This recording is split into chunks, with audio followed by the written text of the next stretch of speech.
एक बात सोचिए, एक लड़का है बाहर से, लेकिन अंदर से उसको लगता है कि वो लड़की है। ओरिजिनली लड़की की फीलिंग उसके अंदर आती है। बस इसी की वजह से एक दिन वो डॉक्टर के पास जाके अपना जेंडर बदल लेता है, लड़की बन जाता है, जो कि वो ओरिजिनली फील करता है।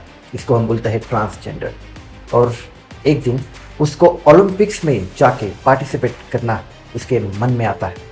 वो ठान लेता है कि एक दिन वो ओलंपिक्स खेलेगा, पार्टिसिपेट करेगा। उसके लिए दिन रात एक करता है, कड़ी मेहनत करता है। और वो घड़ी आती है, और जैसे ही घड़ी आती है उस मंच पर वो पैर रखने वाला होता है, उसको अड़ाते हैं। उसको बोलते हैं कि आप इस मंच पर पार्टिसिपेट नहीं कर सकते, ओलंपिक्स में आप भाग नहीं ले सकते, इसमें आपको सेक्स टेस्ट करवाना होगा। और अगर इस सेक्स टेस्ट में पाया जाता है कि पहले आप लड़के थे, ट्रांसजेंडर है, तो इसमें आपको पार्टिसिपेट नहीं किया जाएगा। इमेजिन उसके मन में उस वक्त क्या होगा, और उसका जो सपना है पूरा चूर हुआ होगा। दोस्तों, अब ओलंपिक्स आने वाला है और IOC इंटरनेशनल ओलंपिक्स कमेटी ने एक बड़ा फैसला जाहिर कर दिया है। अब ट्रांसजेंडर महिलाओं के कैटेगरी में ओलंपिक्स में पार्टिसिपेट नहीं कर सकती। उनको SRY, जो कि एक सेक्स टेस्ट है, हर महिला को अब देना ही होगा। और उसमें पाया जाता है कि अगर वो महिला ट्रांसजेंडर है तो उसको महिलाओं के कैटेगरी में पार्टिसिपेट नहीं किया जाएगा। इसका एक रीज़न वे बताते हैं कि जैविक कारणों की वजह से उनको, ट्रांसजेंडर महिलाओं को, साधारण महिलाओं से अतिरिक्त फायदा मिल सकता है, बस यही रोकने के लिए। क्या ये डिस्क्रिमिनेशन नहीं है? क्या लगता है आपको? अब IOC कहती है कि इससे महिला स्पोर्ट्स में स्टैंडर्डाइजेशन आएगा और छोटे छोटे फर्क भी बड़ी जीत या फिर हार तय कर सकती है। और ऐसा भी कहा जा रहा है कि IOC इस वक्त दबाव में है, क्योंकि जो नेक्स्ट ओलंपिक्स है वो लॉस एंजलिस USA में खेला जाएगा, जहां में डोनाल्ड ट्रंप ने पहले ही ट्रांसजेंडर महिलाओं के खिलाफ एक पॉलिसी बनाई है। बस उसी को सिंक्रोनाइज करने के लिए IOC ने पॉलिसी बनाई है, क्योंकि डोनाल्ड ट्रंप के पॉलिसी के ऑपोजिट वे जाना नहीं चाहती। अब सबसे बड़ा सवाल, ये जो सेक्स टेस्ट है ना, SRY टेस्ट, तो कितना भरोसेमंद है? सच यही है कि किसी इंसान का जैविक लिंग सिर्फ एक चीज से तय नहीं होता, यह कई चीजों का मेल होता है। क्रोमोसोम, हार्मोन, शरीर की बनावट। सिर्फ SRY जीन पॉजिटिव होने का मतलब ये नहीं है कि खिलाड़ी को कोई फायदा मिल रहा है।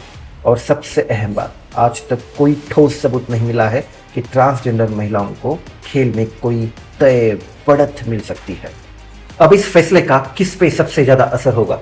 देखो, एक बात तो तय है कि जो फैसला है काफी अनएथिकल है, इमोरल है ना। और इसका सबसे ज्यादा जो असर होगा वो मार्जिनलाइज्ड कम्युनिटी से जो महिलाएं आती हैं, पहले इतनी ज्यादा चैलेंजेस अपने लाइफ में फेस की है, उनके ऊपर होगा। और दूसरा, ग्लोबल साउथ, आप अगर अफ्रीका में जाते हो, साउथ अमेरिका में जाते हो, वहां पे आपको दिखेगा कि जो ब्लैक वुमेन है, ठीक है, उनके ऊपर इसका असर होगा, क्योंकि इस SRY टेस्ट में जितने सारे पैरामीटर्स रखे हैं, जेनेटिक मॉडल जो साउथ महिलाओं का है उनके काफ़ी विपरीत जाता है। और इसका असर सीधा उन पे होगा। कई डिजर्विंग विमेन कैंडिडेट्स भी स्पोर्टिंग जैसे बड़ी ओलंपिक्स जैसी बड़ी कॉम्पिटिशन में पार्टिसिपेट नहीं कर पाएगी, बस इसी फैसले की वजह से। और व्हाट अबाउट डिस्क्रिमिनेशन, जहां पुरुष खिलाड़ियों को ऐसे मेडिकल टेस्ट से नहीं गुजरना पड़ता, वहीं महिलाओं को मजबूर किया जा रहा है। यह सीधे इक्वालिटी के सिद्धांत को कमजोर करता है और गरीब और कम संसाधनों वाले खिलाड़ियों के लिए एंट्री और मुश्किल बना दी गई है। और इसके साथ ही वो महिलाओं की गरिमा और उनकी प्राइवेसी दोनों पर असर डालता है। और सबसे बड़ी बात, ये जो फैसला है ना, वो महिलाओं का जितना रियल प्रॉब्लम है, जेन्युइन समस्या है, उनसे हम सबका ध्यान हटा देता है। हम देखते हैं कि महिलाओं को ऑलरेडी महिला स्पोर्ट्स के लिए कम फंडिंग आती है, फिर जेंडर बेस्ड वायलेंस उनको फेस करना होता है। और व्हाट अबाउट सैलरीज में काफ़ी भेदभाव पुरुष और महिलाओं में होता है ना। और इन कंक्लूजन मेरे दोस्तों, खेल में फेयरनेस होना बड़ा ज़रूरी है। और फेयरनेस तभी आएगा जब वैज्ञानिक सबूतों का सहारा हम लेंगे।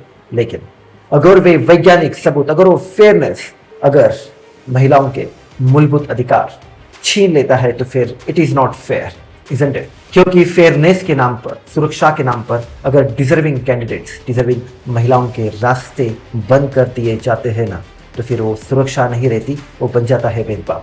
और अगर आपको ये वीडियो अच्छी लगी हो, कुछ कहना है, मुझे कमेंट्स में ज़रूर कह सकते हो मेरे दोस्तों। See you in the next video.